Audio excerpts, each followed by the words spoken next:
are going to start with chapter number 15, simple and continuous tenses. तो simple and continuous tenses आप इस chapter में read करेंगे. तो सिंपल सेंटेंस आपके वो होते हैं प्रेजेंट का सिंपल टेंस, पास्ट का सिंपल टेंस और फ्यूचर का सिंपल टेंस, यानी दो अपने सिंपल सेंस को इंडिकेट करते हैं. उसके बाद आते हैं आपके present continuous tense, past continuous tense, then future continuous tense. तो कॉन्टिन्यूअस टेंस कौन से होते हैं? जिसमें आपका कोई भी वर्क जो है वो प्रोग्रेस में चल रहा है, अभी कंटिन्यू है, ठीक है, कंप्लीट नहीं हुआ है, तो आपके कॉन्टिन्यूअस टेंस होते हैं. So let's start with the chapter.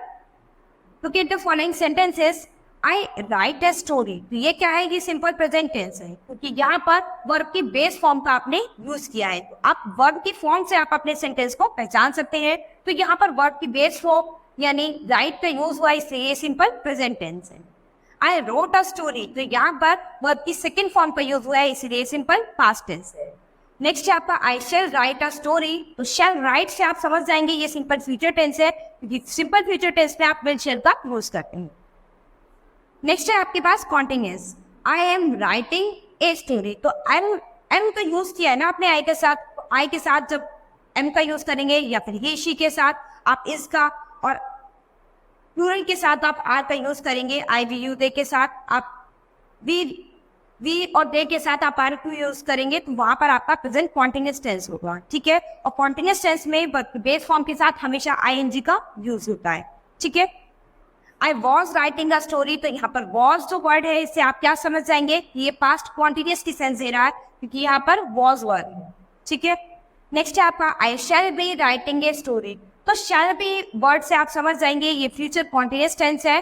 और इन तीनों में ही continuous tense, present continuous tense, past continuous tense, future continuous, तो तीनों टेंसेस में आप क्या करेंगे? हमेशा वर्ब की बेस फॉर्म के साथ आईएनजी का यूज करेंगे, क्योंकि आपका जो वर्क है वो कंटिन्यू है, वो अभी खत्म नहीं हुआ है. तो simple present tense is used to tell about the actions that happen in the present time. तो सिंपल प्रेजेंट टेंस जो है वो बताता है अपने उस एक्शन के बारे में जो प्रेजेंट टाइम में हुआ है. तो प्रेजेंट टाइम में जो भी काम हुआ है उसके बारे में प्रेजेंट टेंस से हमें पता चलता है. These can be some regular habits और यूनिवर्सल ट्रूथ, ठीक है. तो प्रेजेंट टेंस में आप ज्यादातर क्या देखेंगे? जो हमारे रेगुलर हैबिट्स होती है या फिर यूनिवर्सल ट्रूथ होते हैं, उनके लिए हम प्रेजेंट टेंस का यूज करते हैं, ठीक है. The simple past tense is used to tell about the actions that happened in the past. तो सिंपल पास्ट टेंस का यूज हम कहाँ करते हैं? उन एक्शंस को बताने के लिए जो हमारे पास्ट में हुए हैं, जो हमारी चीजें पास्ट में हुई है, पास्ट की एक्शंस को बताने के लिए हम पास्ट टेंस का यूज करेंगे. The simple future tense is used to tell about some actions that will happen in the future. तो simple future tense जो है उनका यूज हम कहाँ करते हैं? जहाँ पर वो अपने एक्शन के बारे में बताते हैं कि जो फ्यूचर में आपके एक्शन होने वाले हैं, फ्यूचर में आपके काम होने वाले हैं, उसके बारे में आपको फ्यूचर टेंस बताते हैं, ठीक है. तो फ्यूचर टेंस का आप कहाँ यूज करेंगे? जो आपके फ्यूचर के एक्शंस के बारे में बताएंगे.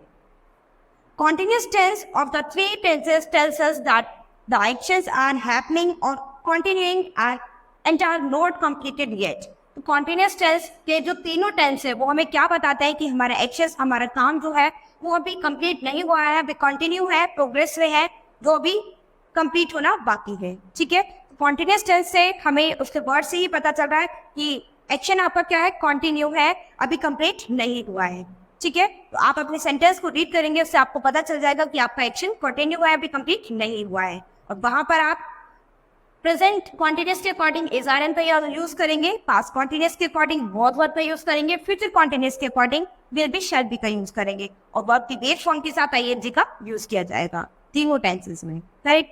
सो स्टूडेंट, इन टेंसेस के अकॉर्डिंग कुछ सेंटेंस आप अपनी नोटबुक में नोट करेंगे, जिसमें simple present, past, future tense के कुछ टेंस बनाएंगे, सेंटेंस बनाएंगे, और present continuous, past continuous, future continuous tense से रिलेटेड कुछ सेंटेंस आप अपनी नोटबुक में बनाएंगे. So student, this chapter has finished. We will start with the next chapter in the next class. Thank you.